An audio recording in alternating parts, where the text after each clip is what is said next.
Sobat, selamat datang di channel Nik Sang Penggerak. Channel pencerahan dan pemberdayaan manusia untuk semua kalangan. Saya doakan semoga Anda sehat-sehat dan hidup makin berarti. Sobat, saat ini sebagian besar orang bekerja dan belajar dari rumah. Oleh karena itu, di awal video ini saya ajukan dua pertanyaan. Yang pertama, apakah dengan bekerja dan belajar di rumah, pekerjaan Anda, pekerjaanku, pekerjaan kita semakin sedikit? Atau seperti biasanya? Atau jangan-jangan semakin banyak? Yang kedua, apakah dengan bekerja dan belajar di rumah dengan satu tempat ini, pekerjaan dan belajar semuanya semakin beres? Atau seperti biasa? Atau jangan-jangan semakin merosot? Bagaimana tanggapan sobat? Sobat, itulah yang saya bahas pada video ini. Oleh karena itu, tetap di sini. Sobat, untuk memajukan channel ini, maka subscribe, lonceng, dan like Anda sungguh saya butuhkan. Oleh karena itu, dengan tulus ikhlas, saya minta Anda melakukannya sekarang dalam hitungan ketiga. 1, 2, 3. Sobat, terima kasih atas kerjasama ini. Sobat, apapun aktivitas atau kegiatan kita, sebelum memutuskan untuk melakukannya, ada dua filter atau saringan yang kita lalui. Apa itu?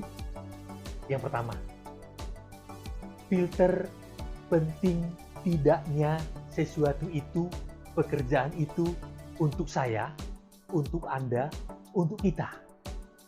Jadi, ada sesuatu atau pekerjaan atau aktivitas yang penting dan yang tidak penting. Pertanyaannya sekarang, apa sih kriteria sehingga sesuatu itu atau pekerjaan itu atau aktivitas itu penting dan tidak penting? Ada banyak, di antaranya mungkin manfaatnya, mungkin harganya secara material, atau mungkin kenangannya, ada ikatan emosi dengan pekerjaan atau sesuatu itu, atau mungkin berhubungan dengan keberadaan atau kehadiran atau kekompletan dari benda atau pekerjaan itu sehubungan dengan hal lainnya, atau mungkin berhubungan dengan peraturan, norma, hukum, moral, atau mungkin bahkan berhubungan dengan iman atau alasan-alasan lainnya. Itulah yang membuat penting atau tidak penting. Nah, teman-teman, sobat, ada dua tugas yang mau dikerjakan sehubungan dengan ini. Sobat, silakan nanti dikerjakan di kertas atau diketik di gadgetnya. Yang pertama, sebutkanlah 5 hal yang saat ini penting bagi Anda. Silakan dikerjakan. Kita anggap selesai. Yang kedua, apa alasannya sehingga benda itu, kegiatan itu, aktivitas itu penting? Sobat, filter kedua, waktu dan ruang. Namun dalam hal ini, saya lebih condong pada waktu saja. Waktu yang dimaksud di sini adalah waktu mengerjakan sekarang atau masih lama. Waktunya longgar. Nah, oleh karena itu, maka ada yang namanya pekerjaan atau aktivitas yang mendesak atau genting dan waktunya longgar. Mengapa sampai terjadi seperti itu? Ada banyak alasan. Namun di sini saya mengemukakan ada 3 alasan.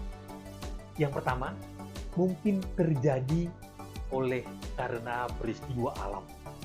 Di luar pengaruh, di luar kontrol kita, di luar kontrol manusia. Misalnya, ada yang menjemur pakaian di halaman. Lalu, pakaian itu, entah celana atau baju itu, besok mau dipakai. Tiba-tiba hujan lebat turun. Maka dia segera mencari atau menyelamatkan pakaiannya supaya tidak basah. Tergesa-gesa, mendesak. Yang kedua, mungkin terjadi penundaan, sering menunda-nunda. Akhirnya, sudah mau deadline waktunya, baru dikerjakan. Mau tidak mau tergesa-gesa, mau tidak mau mendesak. Lalu yang ketiga adalah mungkin seorang pimpinan atau seorang atasan yang kurang punya perencanaan pekerjaan, sehingga ada kegiatan-kegiatan yang mungkin sifatnya dadakan-dadakan yang segera diselesaikan, dan itu adalah mendesak. Dan alasan-alasan yang lain ada begitu banyak, boleh silakan mencari sendiri. Lalu, sobat, tugas sekarang ada 2. Yang pertama, coba Anda tuliskan atau Anda ketik di gadget Anda 5 hal atau pekerjaan Anda yang sering dilakukan mendesak. Tanggap selesai. Yang kedua, tuliskan alasannya. Oke, terima kasih teman-teman sudah mengerjakannya. Nah, teman-teman, itulah filter ketika kita mau mengerjakan sesuatu ini, yaitu penting tidak penting dan mendesak tidak mendesak. Nah, peririsan dari 2 filter ini, maka terciptalah tempat, kondisi atau situasi ketika mengerjakan suatu kegiatan atau aktivitas. Yang pertama, penting dan mendesak atau genting. Yang kedua, penting dan tidak mendesak atau tidak genting. Yang ketiga, tidak penting tetapi mendesak atau genting. Yang keempat, tidak penting dan tidak mendesak atau tidak genting. Sobat, untuk membahas keempat situasi ini dan contoh-contohnya dan apa yang perlu dilakukan, saya akan lanjutkan pada video berikutnya. Untuk saat ini, sampai di sini dulu, yang penting ini kita kuasai dengan bagus. Sobat, demikianlah pertemuan kita kali ini. Terima kasih atas perhatian Anda, dan sampai jumpa. Salam bahagia, hidup makin berarti.